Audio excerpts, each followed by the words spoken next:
Il est athlète, double champion du monde de saut en longueur et multimédaillé paralympique. L'or à Pékin, 2 d'argent à Londres et le bronze à Rio et à Athènes en 20 ans de jeu. Il est artiste, passionné de musique, amoureux de la samba et du Brésil, profondément attaché aux expressions du monde et de la création. Il est très engagé dans le milieu associatif pour l'égalité des chances. Il est leader d'opinion. Il prend la parole pour inspirer et challenger les institutions et les entreprises et même les écoles. Son fil rouge, c'est le sport, l'éducation et la culture. Il s'est toujours dépassé pour lui-même et continue de se dépasser pour les autres. Aujourd'hui, nous nous mettons dans les pas de Arnaud Assoumani. Bonjour Arnaud. Bonjour Madi. Quel plaisir de te recevoir aujourd'hui dans la boutique Berluti du Faubourg Saint-Honoré à Paris. Merci beaucoup, c'est un plaisir également. Tu es un ami de la maison, donc tu peux te sentir comme à la maison ici. Merci beaucoup. Et ma première question, d'où vient cette énergie, cette force que l'on sent quand on te rencontre? Quand tu rentres dans une pièce, tu dégages une certaine prestance qui est très agréable, qui est très humaine aussi. D'où vient cette énergie, cette force? Je pense que je ne saurais pas forcément répondre à cette question directement parce que j'imagine que je dois remercier mes ancêtres et mes parents. Et ensuite, je ne sais pas trop. Je pense que c'est également ce que j'ai pu vivre au fur et à mesure de ma vie. Peut-être d'être né aussi physiquement différent. Je suis né, il me manquait un avant-bras. Et j'ai dû me construire à travers le regard de mes parents, mais aussi après à travers le regard des autres. Un miroir un petit peu, pas déformant, mais qui renvoie à quelque chose où il y a une comparaison en réalité avec les autres. Et donc on se pose aussi certaines questions de pourquoi. On va par exemple vouloir peut-être plus me protéger. Pourquoi on va me dire ça, tu n'y arriveras pas. Parce qu'on considère que si on n'arrive pas à le faire avec 2 mains, tu ne pourras pas le faire. Et j'ai jamais accepté réellement cette situation, cette condition dans laquelle on me mettait. Et je disais, non, laisse-moi essayer. Donc je pense que ce refus très jeune, et cette volonté en tout cas de vouloir être autonome et de faire par moi-même, en fait ça demande un peu de courage. Tout le monde n'en est pas nécessairement capable parce que on n'a pas nécessairement la bienveillance, la confiance et l'amour et l'environnement nécessaires pour pouvoir peut-être s'exprimer un peu plus. Donc je pense que je mets des mots maintenant là-dessus aujourd'hui, mais je pense qu'il y avait un petit peu de ça petit, et ensuite oser, y aller, essayer, et puis forcément on se prend des claques, on tombe, et puis on se relève et on réessaye. Et aujourd'hui, Arnaud, c'est quoi ton moteur dans la vie ? Alors le moteur, je pense qu'il y en a eu plusieurs. Effectivement, le sens, en tout cas, je l'ai eu assez jeune. Je me suis posé des questions assez jeune. En tout cas, j'ai peut-être eu des questions existentielles avant l'âge de 10 ans. Et de me dire que la narration, en tout cas l'histoire, dans laquelle on pouvait être, qu'on a pu voir dans les films, dans tout un tas d'œuvres, également celles que nos parents peuvent nous raconter, celles qu'on lit dans les contes. J'ai jamais totalement adhéré, et en même temps je trouve ça magnifique, et je me dis il y a quelque chose d'autre aussi qui est de l'ordre de pas forcément chercher le sens de la vie, mais plus le sens de qu'est-ce qui fait sens pour moi en fait. Qu'est-ce qui peut être important pour moi, et lorsqu'on se pose cette question, il y a autant le fait de si on a des rêves, peut-être essayer justement. Et moi j'ai eu ce rêve quand j'ai regardé pour la première fois du saut en longueur à la télé, et je voyais des athlètes voler. T'avais quel âge ? J'avais 5 ans. Et donc, c'était le concours Carl Lewis contre Mike Powell. On se rappelle, il y avait d'autres athlètes, dont Robert Emian, qui a été un de mes entraîneurs à un moment, qui est le recordman d'Europe en saut longueur, juste derrière Carl Lewis et Mike Powell. Et en fait, moi, j'ai vu ces athlètes voler. Et quand on est enfant, on est touché par des images, en fait. Et il n'y a pas de... C'est totalement irrationnel. Donc le poids de cette image, que cette image a eu sur ma vie est juste incroyable, puisque j'ai dit à mon père, quand je serai grand, j'aimerais voler moi aussi, je ferai les Jeux Olympiques. J'ai vraiment eu cette petite voix qui est restée dans ma tête, qui était totalement utopique. Enfin, je me suis jamais dit qu'un jour j'y arriverais, Mais j'ai commencé à faire de l'athlé quand j'avais l'âge de 11 ans. Voilà, je me suis entraîné, j'ai progressé. Mais de là à se dire qu'un jour, ça deviendra, on pourra en faire à haut niveau et que ça deviendra une carrière, j'étais extrêmement loin d'imaginer ça. Donc je pense qu'il y a, dans le sens, il y avait ce rêve d'enfant de me dire, je vais oser, en tout cas, allez, on essaye. Et donc ça me paraît assez irréel en fait si je regarde un peu dans le rétroviseur, de me dire que j'ai pu faire du haut niveau, participer au jeu, gagner des médailles et le faire pendant aussi longtemps. Et ensuite très rapidement, parce que aussi de par ma différence et le fait que je ne comprenais pas pourquoi parfois le regard était différent par rapport à moi. Je pouvais voir des regards de compassion, mais je pouvais aussi voir des regards de pitié à différents moments de ma vie. Et c'est vrai que tout jeune, on se pose du coup beaucoup plus de questions. J'avais des fois ce truc de me dire comme si, pas que le bras allait repousser, mais la représentation qu'on a de soi-même est différente de celle que les autres ont de soi. Où le regard, encore une fois, de sa famille, de ses amis, est totalement différent de personnes qui ne nous connaissent pas. Et donc, c'est deux mondes, deux univers qui se confrontent. Et parce que j'ai vécu du harcèlement scolaire à un moment, j'ai aussi observé des discriminations et l'injustice m'a toujours un peu révolté. J'ai très vite compris que le sport et le fait d'avoir une tribune à un moment lorsqu'on peut faire une médaille, même si en athlétisme paralympique, il n'y a que pendant les Jeux paralympiques où on a un petit peu d'images et de médias. En 2004, j'ai eu que des interviews radio, il n'y avait pas de télé, et c'était simplement un résumé, il n'y avait pas de direct. Mais j'ai compris qu'on pouvait passer des messages et qu'on pouvait déjà commencer à contribuer à changer les regards par ce qu'on fait sur la piste, avec cette représentativité, cette inspiration, et en même temps, ce que personnellement on peut partager aussi. Donc ça, c'est quelque chose qui a toujours fait sens pour moi. Tu dis souvent qu'il faut avoir conscience de qui on est.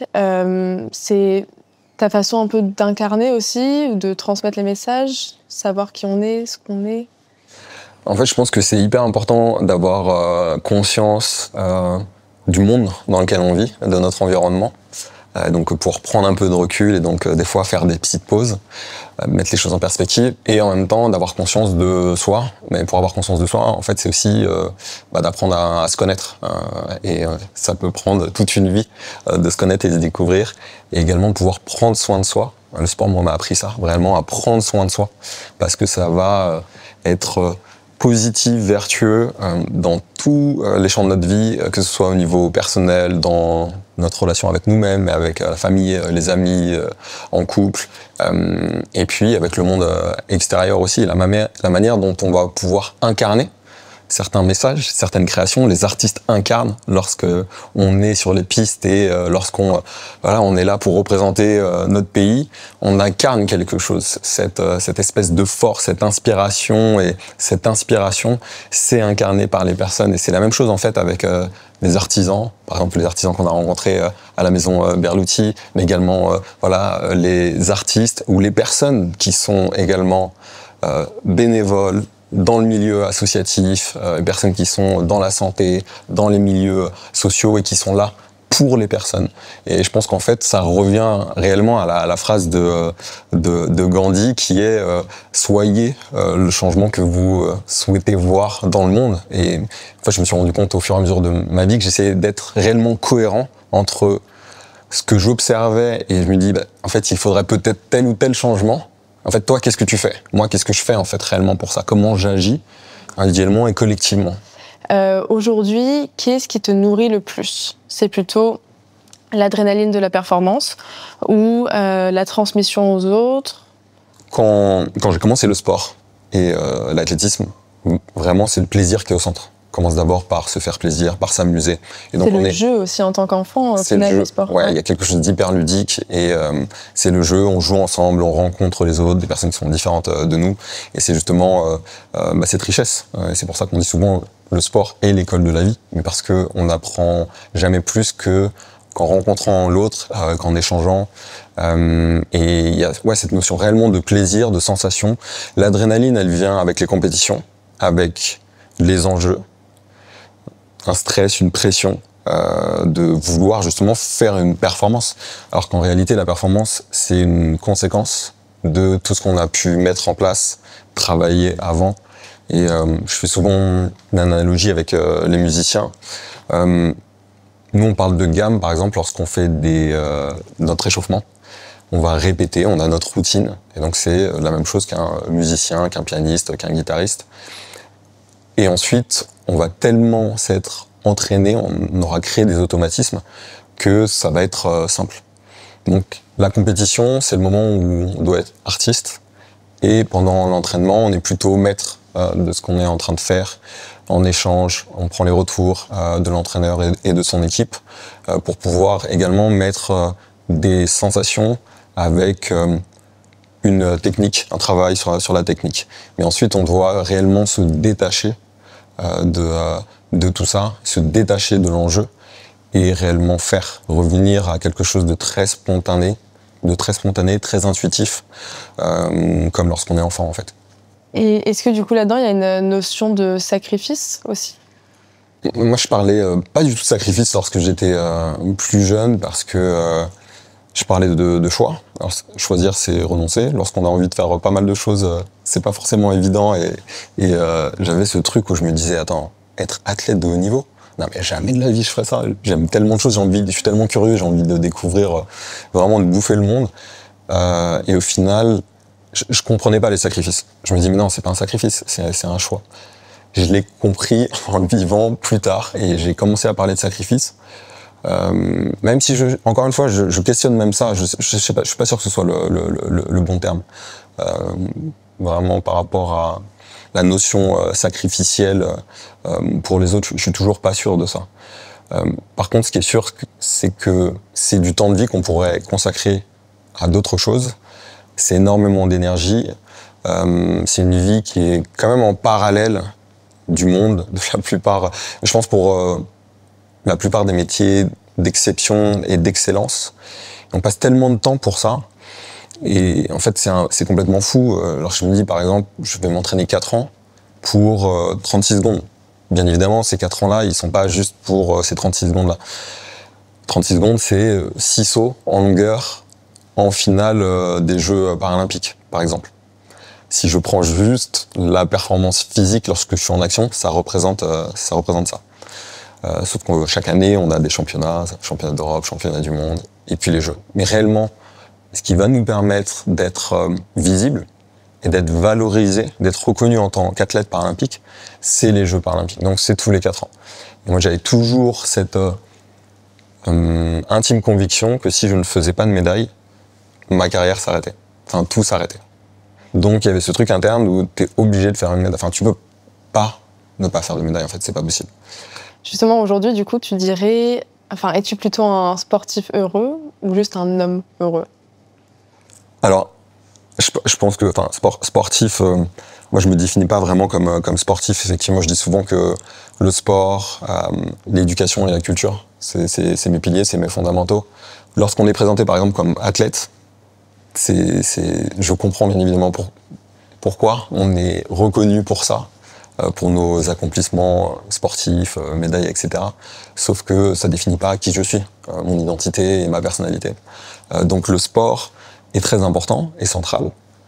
C'est un outil juste incroyable puisque moi je travaille avec beaucoup d'associations sur comment le sport peut être un outil d'éducation, un outil pour travailler sur l'égalité filles-garçons par exemple, la sensibilisation au handicap ou à l'écologie, l'environnement, mais également comment c'est un outil d'éducation et d'émancipation. La notion du bonheur, c'est très fluctuant. C'est plutôt un état d'esprit et, encore une fois, une reconnaissance de le moment que je vis est précieux et important et de pouvoir vivre les émotions pleinement et ne pas les éviter. Je pense qu'on est dans un monde où on peut avoir beaucoup de peur, il y a beaucoup de conformisme, il y a beaucoup de conventions, mais qu'on n'a pas nécessairement choisi, qui s'imposent à nous.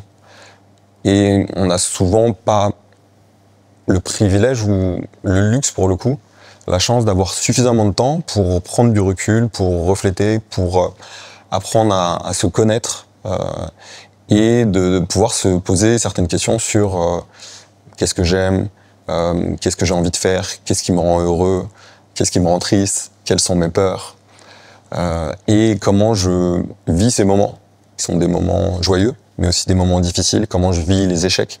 Et en fait, le sport, je me dis que je sais pas quel autre métier que le sport à haut niveau m'aurait permis d'apprendre autant et de comprendre l'être humain. J'ai l'impression d'avoir été dans un laboratoire de recherche et développement où je suis à la fois le chercheur et en même temps le cobaye.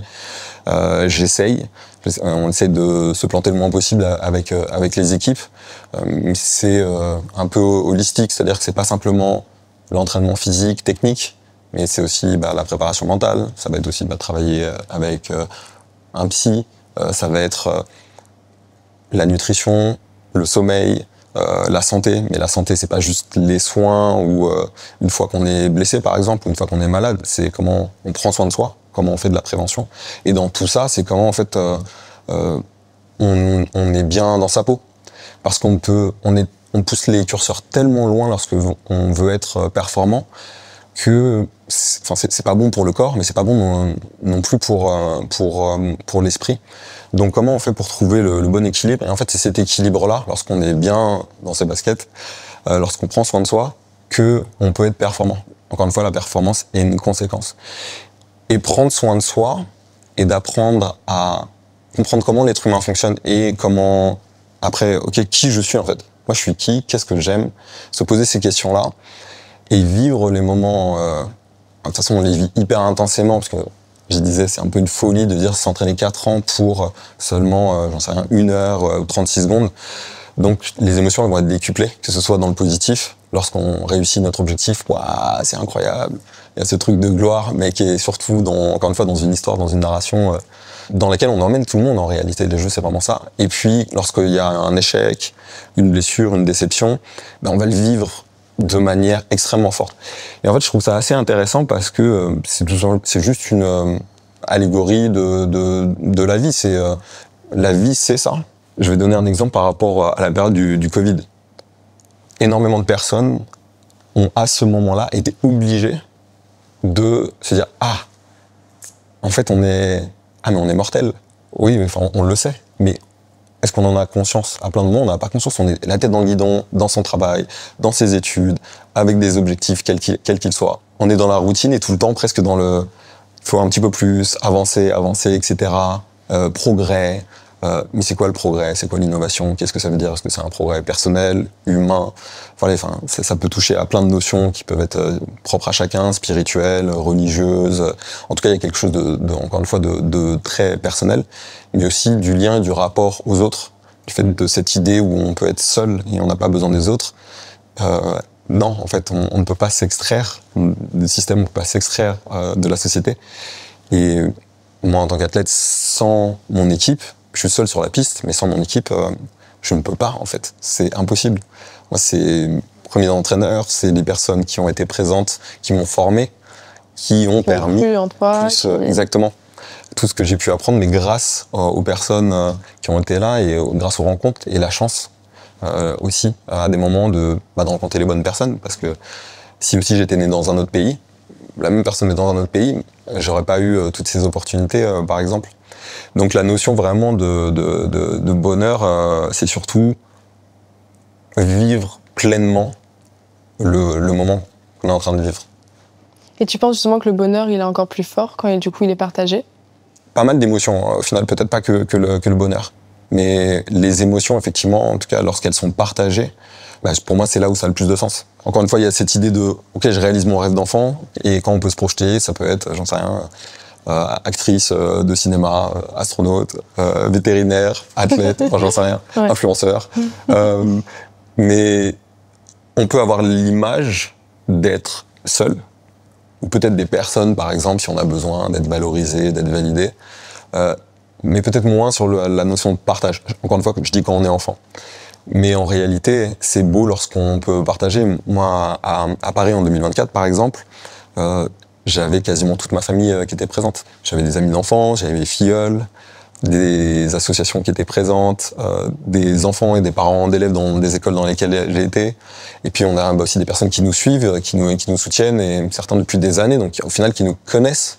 Et je me suis rendu compte que moi, ma force, c'est ça en fait. C'est de pouvoir rassembler, c'est de créer du lien entre les gens. Et que ce soit autant sur le sport, mais aussi sur d'autres projets qui peuvent être liés à la création. Tu parlais d'engagement, mais au final, je sais même pas si le fait de dire engagé, en fait, j'ai l'impression que c'est surtout être humain et de l'exprimer. Et justement, quels sont tes combats aujourd'hui ? Une notion d'égalité, de liberté, de fraternité. En fait, ce sont les piliers de notre République, de la démocratie. C'est des choses pour lesquelles je suis extrêmement attaché, parce que c'est ce qui nous permet d'être là aujourd'hui, c'est ce qui nous permet de pouvoir nous exprimer. L'accessibilité, parce que un de mes combats, c'est également pour les personnes en situation de handicap, plus de 12 millions de personnes en France, représentent à peu près 15% dans le monde, un peu plus de 1,2 milliard de personnes qui sont concernées.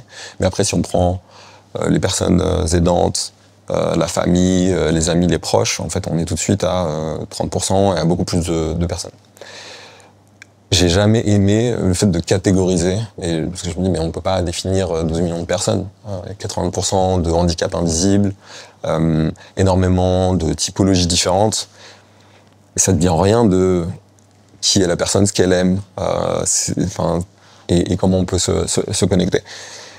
La notion d'accessibilité, c'est le fait de pouvoir être autonome et de se dire, OK, j'ai envie d'aller à un point A à un point B, par exemple, en transport, et je peux le faire tout seul. Que je sois un enfant, ça dépend quel âge, mais un adolescent, on va dire, que je sois en béquille, que je sois une mère ou un papa avec une poussette, que je sois en fauteuil, que je sois déficient visuel, sourd et malentendant, par exemple, une personne âgée. Et en fait, c'est juste des personnes. Comment tu fais pour pouvoir te déplacer ? Est-ce que tu as besoin de quelqu'un ? Est-ce que tu as besoin d'une assistance ? Et en fait, lorsqu'on a besoin d'une assistance, lorsqu'on a besoin de quelqu'un qui nous aide, en fait, déjà, on perd un peu de cette liberté. Et donc, on pense assez rarement à l'accessibilité comme une notion de liberté. En fait, elle est liée, pour moi, autant à la notion de liberté qu'à la notion d'égalité. Et donc, par rapport aux personnes qui ont un handicap, mais également par rapport aux personnes qui n'ont pas nécessairement accès à des études. Derrière, ça va être plus compliqué d'avoir accès aux entreprises, à certains types de métiers, ou accéder au sport ou à la culture. Et au final, cette liberté, cette notion d'égalité, parce que c'est des problématiques un peu multifactorielles, on ne peut pas y accéder et y arriver. Et la manière dont j'agis par rapport à ça, c'est vraiment à travers l'école. J'interviens dans des écoles. Tu es porte-parole, en fait, pour toutes ces personnes qui ne peuvent pas forcément aussi, quoi. J'essaie, en tout cas. Ouais. Effectivement, avec les écoles, avec des associations qui sont dans l'égalité des chances, mais sur différents univers. Ça peut être dans l'univers plutôt de l'innovation, mais l'innovation aussi pour des impacts positifs pour la société. Encore une fois, il y a la question de progrès. OK, progrès ou performance, mais pourquoi, en fait ? Quel est l'intérêt ? À quoi ça sert ? Est-ce que si c'est un progrès qui nous détruit, est-ce que c'est un progrès ? Est-ce que c'est un progrès pour faire qu'on soit justement plus heureux, ou en tout cas qu'on vit des moments avec moins de difficultés et encore une fois plus de cohésion. Le sport permet ça, ce qu'on a vécu pendant les Jeux Olympiques et les Jeux Paralympiques l'année dernière, cette espèce de moment un peu suspendu, et on se dit mais est-ce que c'était vraiment réel ? Ouais, c'est pareil. L'ambiance à Paris, même si on allait dans aucune enceinte sportive, on allait voir aucun sport, on a ressenti un truc, on se dit waouh, mais c'est incroyable en fait. En fait, c'est possible. En fait, c'est possible quand tout le monde travaille ensemble, coopère. Et c'est possible. Et je pense qu'il y a quelque chose d'hyper important pour lequel dont on parle pas tant que ça, ou pas suffisamment en tout cas. Mais les Jeux Olympiques et les Jeux Paralympiques, c'est le seul événement au monde qui rassemble quasiment tous les pays. Toutes les cultures, langues, et donc il y a autant de diversité religieuse, culturelle, idéologique. Et le message que ça envoie, c'est sur ce terrain-là, avec toutes ces disciplines, on joue avec les mêmes règles. Et il y a un principe justement d'équité, d'égalité des chances. Et de langage universel avec le sport et de... Exactement. Cet aspect universel, on l'a avec ces jeux-là. Maintenant, c'est quoi le futur d'Arnaud Assoumani? Je suis attaché à cette liberté de pouvoir autant être dans le sport, être sur le terrain avec des jeunes, de pouvoir transmettre, de pouvoir travailler avec des écoles à différents niveaux, mais de pouvoir être aussi avec les entreprises, avec les institutions et d'avoir des projets aussi culturels. En fait, tout ça me nourrit énormément. C'est une chance incroyable. Et surtout, encore une fois, je pense que ma force, c'est de pouvoir créer du lien. Donc je veux garder ce rôle-là. Donc il y aura pas mal de projets à ce niveau-là, et je fais toujours des interventions dans les écoles, au niveau associatif, dans les entreprises, et c'est aussi de pouvoir apporter encore plus avec des instituts, avec des fondations, en termes d'échelle, en termes de moyens, d'accompagner des associations, des ONG en France, mais aussi à l'étranger. Et puis à côté de ça, il y aura toujours des projets culturels également, des projets dans le sport, ça on le verra. J'ai pas mal de choses en tête, mais je pense qu'il faudra le faire au fur et à mesure. Et puis mettre de la musique. Moi, je fais beaucoup de musique. On a fait un projet qui s'appelle À l'unisson avec Mourad Bouayad, qu'on a présenté à l'Olympia et au Palais Galliera l'année dernière. Et on se rend compte très vite que lorsqu'on est dans un environnement bienveillant et dans une bulle qui nous protège, qu'on arrive à lâcher prise assez rapidement au final. Et on a eu des retours qui ont dépassé toutes nos espérances, et on s'est dit, nous justement, c'est autour de la rencontre, de l'écoute, du lien. Mais il y a eu par exemple la maman de Mourad qui nous a remerciés et qui dit, mais Arnaud, dans toute ma carrière de danseuse, elle a été danseuse étoile, grâce à ce projet, grâce à vous, j'ai pu danser avec mon fils. Et ensuite, j'ai jamais autant ressenti d'émotion de toute ma carrière de danseuse. Donc ça, c'est Martine, je la salue. Et il y avait Hamid Alouache également, qui est un danseur, chorégraphe, qui était debout et qui est maintenant en fauteuil. Et, il est devenu paraplégique et était dans le fauteuil. Il disait qu'il était plus danseur. Et donc il y a eu un moment justement pour s'accepter, réapprivoiser son corps. Et au final, t'es toujours danseur, t'es toujours chorégraphe. Et c'est ce qu'il fait, et c'est la même chose. Il a dit, non mais là, attends, hier, j'ai mis 3 heures pour redescendre, quoi. Et en fait, on était dans un état que j'ai très peu connu, parce que j'ai dansé, au final, on m'a un peu obligé. Et ces projets-là, c'est juste incroyable. Et est-ce que justement, pour toi, l'art permet d'exprimer ce que le sport ne peut pas? C'est une autre forme de liberté, c'est une autre forme d'expression? Je pense que l'art, par définition, c'est un peu exploser les règles et les codes. Justement, c'est de l'expression et... alors, il y a plein de courants d'art, et effectivement, c'est codifié, il y a des règles, mais je pense que l'art, justement, les enfants font de l'art. C'est comme, par exemple, la philosophie. En fait, on fait tous et toutes de la philosophie. Je pense que les enfants sont des meilleurs créateurs que la plupart des adultes, ouais, simplement parce qu'il y a moins ce filtre et cette barrière, ces limites. Et nous, on a tout le temps une petite voix qui peut être présente, et ça peut être très dur de s'en détacher. Et moins on se met de limites, plus on peut se libérer et lâcher prise. Et c'est vraiment un travail sur soi, et c'est très intéressant, et ça se fait pas du jour au lendemain. Le sport est beaucoup plus codifié.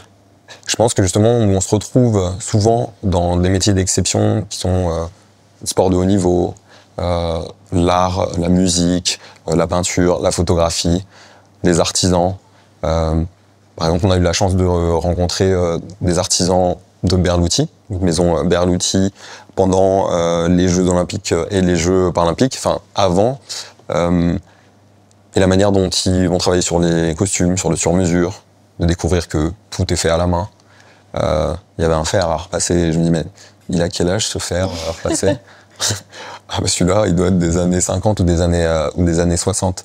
Il y a une appréciation du détail, un respect pour la matière, un respect pour les personnes, on prend le temps de bien faire.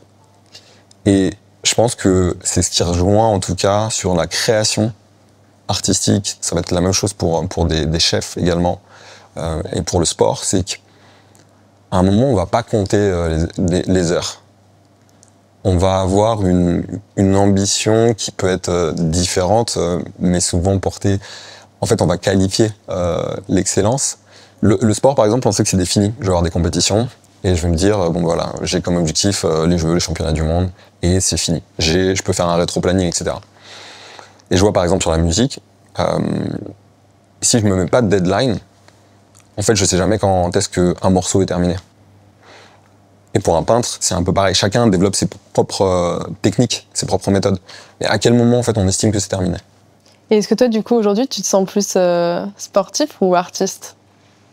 Bah, je suis sportif sur un tout, mais au final, je sais pas, ce sont des notions, et en tout cas, c'est la manière dont des personnes peuvent interpréter, juger ce qu'on fait. Je pense encore une fois, il y a beaucoup plus d'artistes qu'on ne le pense. Je pense effectivement créer. Je pense aimer donner, partager. Mais je me définis pas en fait en tant qu'artiste, personne, enfin j'en sais rien, innovateur. Je comprends pas tellement ces notions. Pour moi, j'ai été dans la recherche et je le suis toujours pour comprendre, pour maîtriser tout un tas d'aspects par rapport à sa préparation dans l'entraînement. Encore une fois, mon père par exemple est docteur en biotechnologie alimentaire, donc en nutrition. Donc je tombais dedans quand j'étais petit. Mais moi aussi j'ai poussé les curseurs hyper loin sur plein de sujets. Par exemple en me disant j'ai envie de pouvoir en étant végétarien, être performant et comment justement pouvoir pallier à des carences. On entend il y a beaucoup d'idées reçues sur le fait qu'on peut pas être performant si on est que végétarien.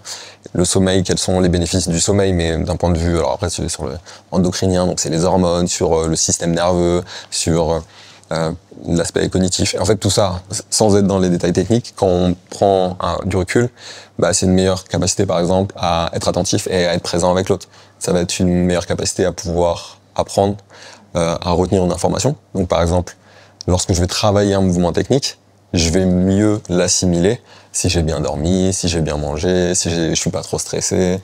Et on parlait du coup d'art. Oui. Tu es touché un peu par toutes les formes d'art, toutes les formes. C'est aussi l'esthétique, parce qu'on parlait justement des sports, de la danse, de la musique, du saut justement. C'est quelque chose de très esthétique.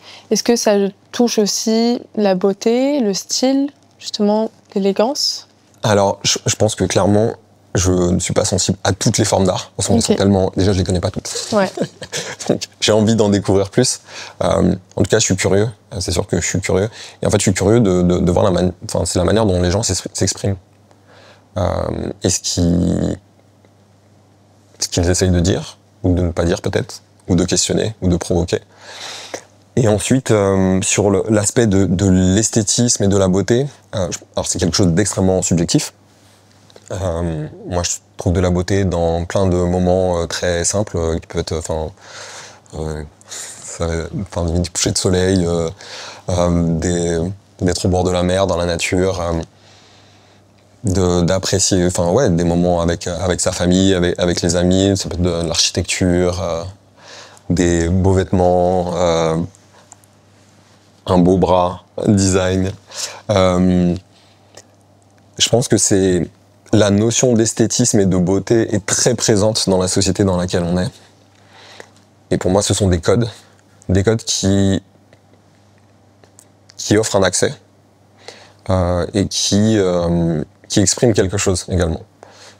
Je trouve ça dommageable qu'on n'écoute pas avec la même attention des personnes qu'on estimerait ou qu'on recevrait avec un esthétisme pas suffisant, par exemple, avec pas suffisamment de beauté ou pas suffisamment une entrée dans certains codes. Et en même temps, je pense que c'est important aujourd'hui pour pouvoir passer des messages et de toucher d'autres publics. Est-ce que justement pour toi, du coup, c'est important aussi de jouer avec l'esthétisme de ta prothèse? J'ai vu que tu avais fait un concours d'ailleurs de dessin justement pour designer ta prothèse. C'est comme ça aussi que tu peux passer les messages? En fait, j'avais lancé un concours en 2012 à Londres pour les Jeux paralympiques. Et l'idée, c'était réellement... Alors, moi, je voulais me qualifier pour les Jeux olympiques et les Jeux paralympiques. Ça aurait été une première mondiale. Et je parlais d'électrochoc des consciences à ce moment-là. Et c'est hyper marrant que je souhaitais en tout cas... Enfin, j'avais compris que ça pouvait générer ça. Par le sport et par la performance. Et du coup, visibiliser. Parce qu'il y a une performance, par exemple, exceptionnelle. Et du coup, on va en parler. Et c'est l'opportunité d'avoir une tribune et de pouvoir partager des messages. Donc ça, je m'en suis toujours servi. Mais effectivement, je me dis, ce bras, en fait, cette prothèse, lorsqu'on dit prothèse, c'est un objet médical. Complètement. Il y a énormément de peur par rapport au handicap, c'est un des premiers stéréotypes. Le deuxième, c'est l'idée qu'une personne qui a un handicap n'est pas performante. Et les Jeux paralympiques, à travers les athlètes et les performances, montrent totalement l'opposé de ça.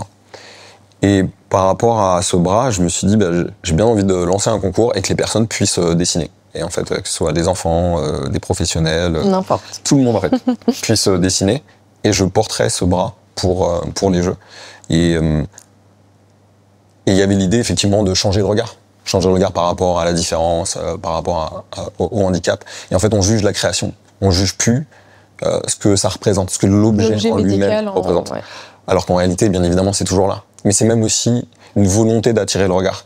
Et c'est-à-dire que là, c'est plus moi qui est forcément mal à l'aise. C'est-à-dire que si la personne se sent mal à l'aise, c'est pas par rapport à moi, c'est par rapport à ce que ça renvoie, c'est le miroir que ça renvoie par rapport à la personne. Et pourquoi en fait tu te sens mal à l'aise? Et en fait, je me suis rendu compte que c'était un outil d'ouverture au dialogue juste incroyable. Et donc, donc ça faisait des super photos, des super vidéos. Donc ça, c'est top, effectivement, sur l'aspect esthétique. Mais ensuite, lorsque je vais dans les écoles, et je suis avec des associations, là, on voit justement. C'est-à-dire que les enfants, ils n'ont pas de filtre. Tu le vois dans le regard des enfants, justement, et dans le... la surprise, le fait que c'est normal d'être confronté à la différence, à des choses dont on n'a pas l'habitude. Bien sûr. Ça questionne, justement. Et ils ont des questionnements, on sent qu'ils se posent des questions. Et certains osent, d'autres n'osent pas, d'autres peuvent avoir peur. Mais très vite, en fait, on peut soit déconstruire tout un tas de stéréotypes, par exemple, qui ont plutôt été véhiculés par la société. Et ensuite, certains, par exemple, moi je sais qu'il y a des moments, on me demande souvent, mais ça fait mal, par exemple, enfin j'en sais rien, quand je porte une prothèse, tu fais comment pour te laver? Tu fais comment pour faire tes lacets? C'est des trucs très pratico-pratiques, quoi.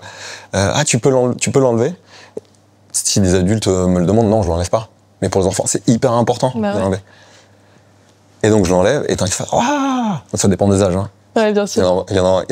Et des fois, il y en a qui partent, en fait. Ça, je sais pas pourquoi.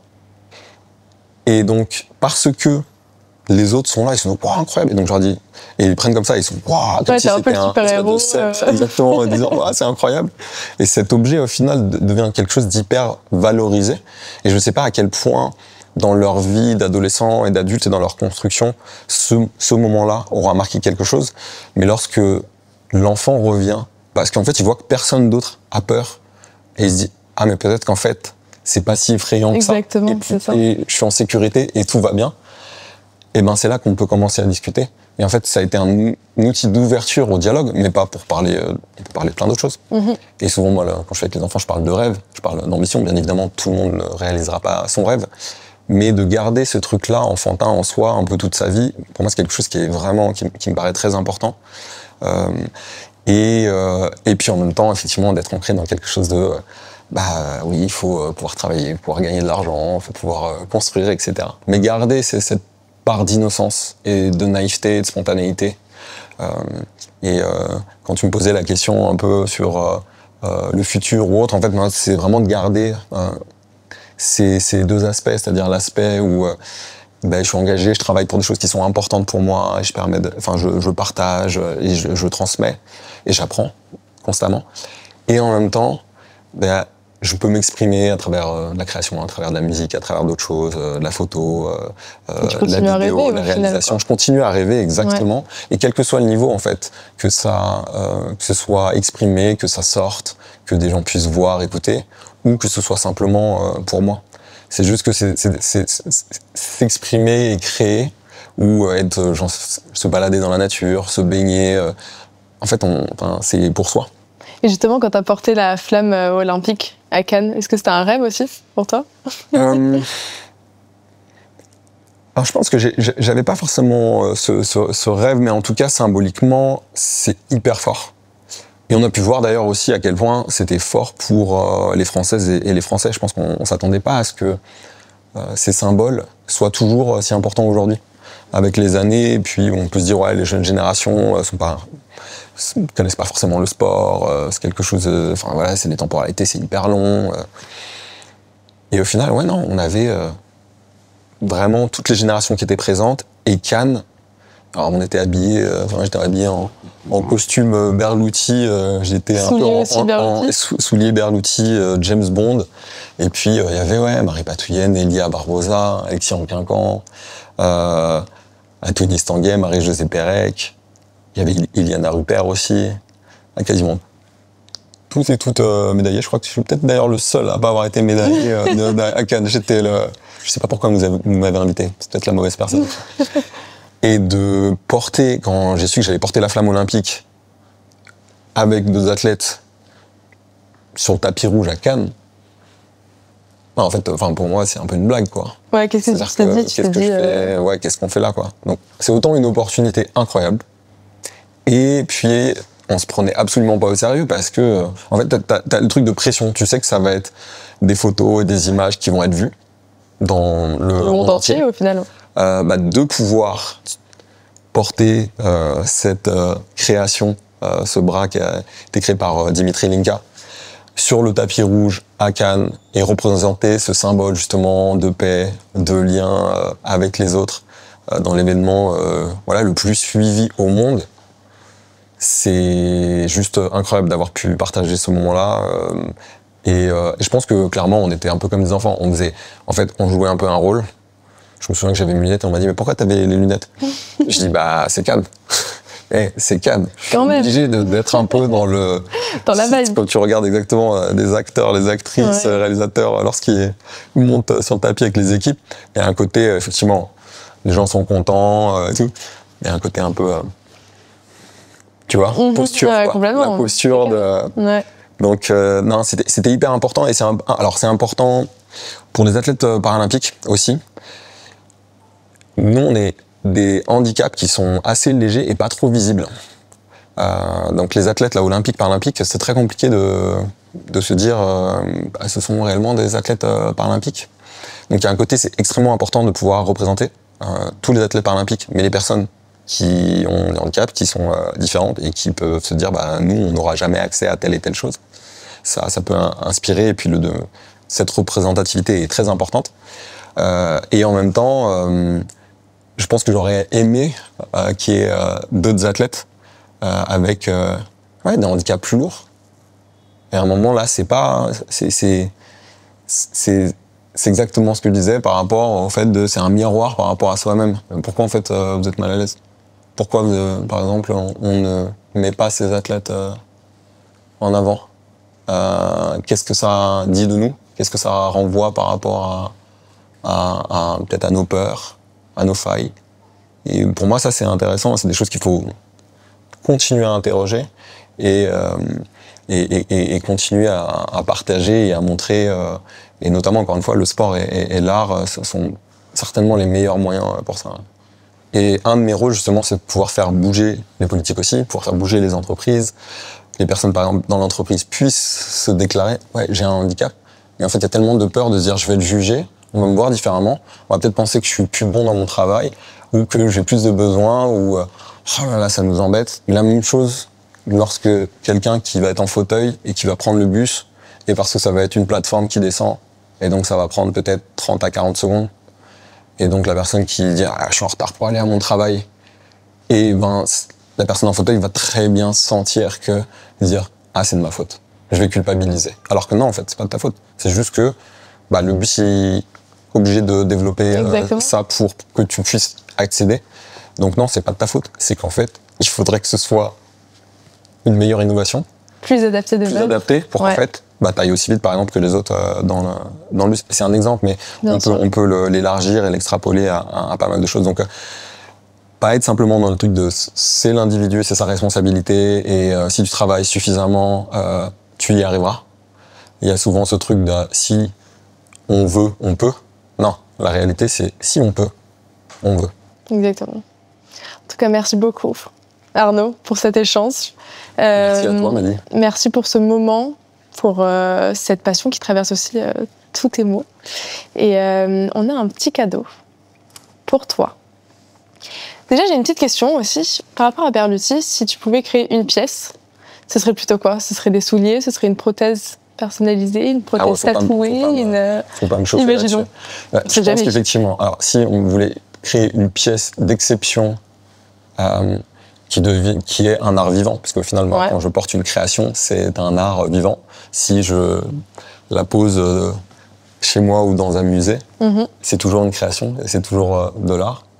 Non, je pense que clairement un bras, ça ce serait assez incroyable. Sinon, non, je pense que ça pourrait être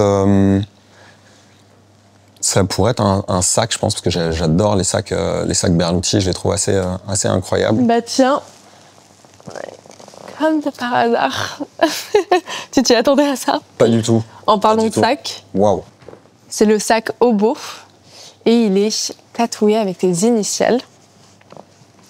Magnifique, tatoué avec mes initiales. La couleur te plaît. La couleur est superbe, j'adore la couleur du marron clair dégradé, c'est sublime. Merci beaucoup, c'est trop. Et donc c'est tatoué où? C'est à l'intérieur? C'est tatoué juste ici. Ah non, ici. Juste là. J'espère qu'il va t'accompagner partout là. Ah bah là, ouais, complètement. Waouh, c'est sublime. Avant de nous quitter, je vais te demander de compléter cette phrase. C'est un petit rituel dans ce podcast. Pour marcher dans les pas de Arnaud Assoumani, il vous faudra avoir un rêve, des rêves. Ça va, ça c'est pas trop compliqué. Oser. Il y a une autrice dont j'ai oublié le nom, mais c'est ma mère qui m'a partagé ça. Elle parle d'audacité. Ouais. C'est l'audace associée à la ténacité. Je pense cette notion de oser, de se lancer, quel que soit le niveau, en fait, on s'en moque. On n'a pas besoin d'être dans l'excellence, justement. Mais oser faire et s'exprimer. Et partager surtout. Le partager et le transmettre. Je pense que c'est hyper important. Ouais. Merci beaucoup. Merci beaucoup. C'était un plaisir, Arnaud. Plaisir partagé, Nadie. Et profite bien avec ce sac. Oui, je suis. Merci pour le cadeau. Ouais, c'est vraiment top. C'est superbe.